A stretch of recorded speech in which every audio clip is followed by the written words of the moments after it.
Okay, let's just jump right into it. We're going to tackle the one question that seems to be on everybody's mind right now. Is AI coming for your job? You hear about it every single day, right? The potential, the risks. So today, let's cut through the noise, separate the hype from what's really happening, and figure out what this all means for you and your career. Yeah, this is the question, isn't it? It doesn't matter if you're on a factory floor or in a corner office. As this technology gets smarter, more capable, are any of our jobs truly safe? That's the big concern we're going to break down right now. So, to really wrap our heads around this, first we've got to understand the sheer scale of what we're talking about. And believe me, this isn't just a small ripple. Experts are calling this a full-on automation wave. 30%. Just let that sink in for a second. It might sound like just another statistic, but think about what that actually means. By 2030, which is right around the corner, for every 10 hours you put in at work, AI could be doing 3 of them. That's a massive amount of change, and it's happening really, really fast. And look, this isn't just happening in one country or one industry. It's a global thing. A report from Goldman Sachs, they're projecting that as many as 300 million full-time jobs around the world could be affected by automation. This shows we're all part of this huge shift in how the world works. All right, so which jobs are we talking about here? Who's on the front lines? Well, you've got roles that are super repetitive, things like data entry. But, and this is important, it's also hitting white-collar jobs that involve crunching tons of information. Think paralegals, even financial traders. The common thread here, it's any kind of work that can be boiled down to a set of predictable rules and patterns.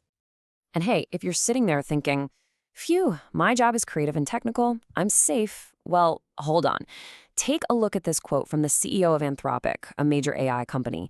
He's saying that by 2026, AI could be writing pretty much all code. That is a huge wake-up call. It just goes to show you that even highly skilled, super technical jobs are not off limits. Okay, so that's the scary part, right? But this is not a doomsday story. It's not about humans becoming obsolete. It's a story about evolution. So the real question becomes, where do we still win? Where are human skills not just relevant, but absolutely irreplaceable?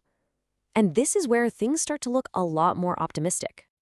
This really lays it all out, doesn't it? On one side, you have AI. It's a beast when it comes to repetitive stuff, processing data, following rules. But on the other side, that's where we shine. The stuff AI just can't do.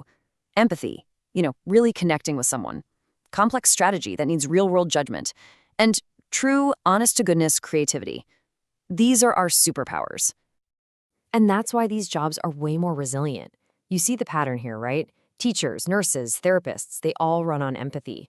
Lawyers and HR folks, they're navigating super complex human situations all day.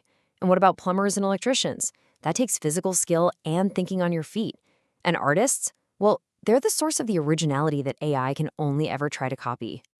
Okay, so we've talked about the jobs that are at risk and the ones that are pretty safe, but there's a third piece to this puzzle, and it's a really important one. AI isn't just taking jobs away, it's also a massive engine for creating brand new ones. This quote puts it all into perspective. We've been through this before, right? Think about the Industrial Revolution. Sure, some jobs disappeared, but a whole lot of new jobs were created, jobs nobody could have even imagined before. The nature of work changes, but work itself, it doesn't just vanish. So what are these new jobs? What do they even look like? Well, here are a few that literally didn't exist a few years ago. A prompt engineer. That's like being an AI whisperer, someone who knows exactly how to talk to models like ChatGPT to get amazing results. Or an AI ethics specialist, whose whole job is making sure these incredibly powerful tools are used for good. The economy is already adapting. And this really gets to the core of it. AI systems don't just magically run themselves. There's this whole human world that has to be built around them. They need constant training, tons of data, maintenance. Someone has to monitor them, right? Someone has to train them. Every single one of those things is a potential new job for a person. All right, so this all brings us to the most important question of all.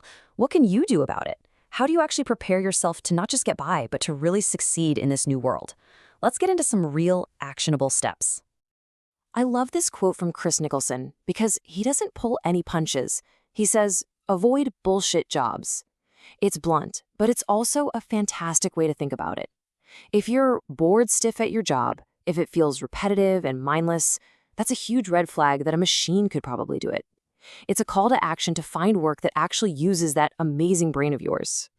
So, where should you be investing your time and energy? It all comes down to leaning into the things that make us human. We're talking about the skills AI struggles with: deep critical thinking, real creativity, emotional intelligence, managing people, and just being a great communicator. These skills have always been valuable, but now they're like gold. So here's the bottom line. The goal is not to try and compete with AI head to head. Honestly, that's a battle you're probably going to lose.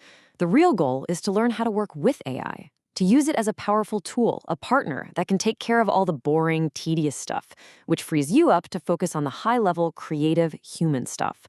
It's all about adapting and never stop learning. And that brings us right back to the beginning, but with a totally new perspective. The question we started with, will AI take my job, is rooted in fear. The real question, the empowering question you should be asking yourself is, how am I going to use AI to do my job even better? The moment you make that shift, you stop being a potential victim of technology and you become the person in the driver's seat of your own future.